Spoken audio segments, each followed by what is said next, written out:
All right, week 7 college football breakdown here. This is known as a basketball rivalry, but pretty relevant football matchup this year. North Carolina traveling to Durham, taking on the Duke Blue Devils. Seeing UNC on the road as a 7-point favorite in this spot, and a very high total at 67.5. Quite frankly, and this is a game that I'm probably going to have action in. North Carolina should eviscerate this Duke defense. Just in general, and I'm going to get more into why I think that throughout this video, but Duke is a team that is still in the middle of a rebuild. Let's just call it what it is. I know they're 4-2. Mike Elko inherited a pretty bad situation that David Cutcliffe left him, and yes, they were able to beat Temple. Impressive win at Northwestern. They even looked good at Kansas. Took advantage of a bad Virginia team, but losing on the road at Georgia Tech last week, it was kind of a comeback down to earth moment a little bit. I think that's what we're going to see from this team throughout the rest of the season. Riley Leonard is the perfect example of that, their quarterback. He looked great through the first 3 or 4 weeks of the season, and he's continually kind of regressed and come back down to earth a little bit. It's not an indictment on Mike Elko. I think he's done a really good job in his first year, but don't think this team is going to perform as well as they did coming out of the gates this year. But, specifically why I like North Carolina's offense in this matchup, Duke's pass rush is non-existent. And we know North Carolina's offensive line is extremely vulnerable. That's dating back to last year. They were terrible. That's how you go 6-7 with a guy like Sam Howell as your quarterback. Their offensive line was atrocious.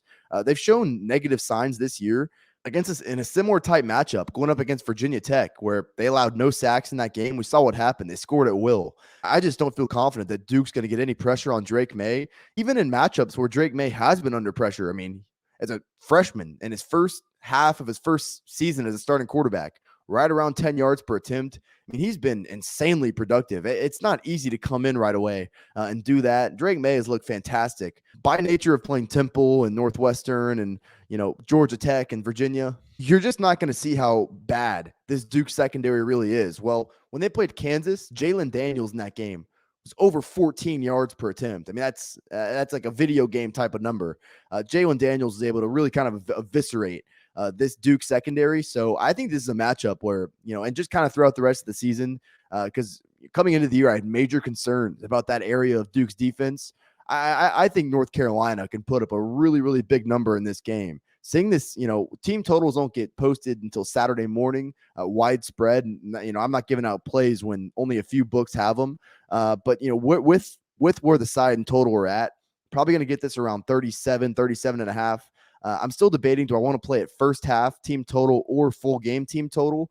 Because I do think North Carolina is going to come out of the gates fast and, should be able to put up 20 plus in the first half. In some way, shape, or form, though, I am going to be on UNC team total over. Obviously, it's easier to say, oh, why not just lay 7 with them? Well, their defense is terrible. North Carolina's got a bad defense. I know they only gave up 24 last week to Miami, but Tyler Van Dyke threw for 496 yards. If you watch that game, Miami had just inopportune turnover after inopportune turnover. It goes beyond that too. We saw what happened against Appalachian State, against Notre Dame. This is not really a North Carolina defense in their second straight road game that I want to be laying a touchdown with on the road, even with what I said about Duke and Riley Leonard and coming back down to earth a little bit.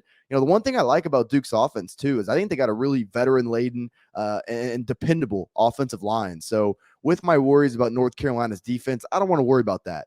I think North Carolina is going to have plenty of opportunities to put up a big number in this game. So I'm going to isolate that aspect of this matchup. Still debating first half team total or full game team total, but in some way, shape, or form, I'll be on the Tar Heels offense in this matchup. All right, guys, before we get out of here, I know you see this shirt right here. If you're in the market for some new golf apparel, check out Proud 90 Golf. Unique, very comfortable polos as well. With the cold weather coming, they've also got a great selection of hoodies and quarter zips. If you see anything you like, at proud90.com, use my promo code Fordham at checkout. It's going to get you 15% off your order. Check the description for more information.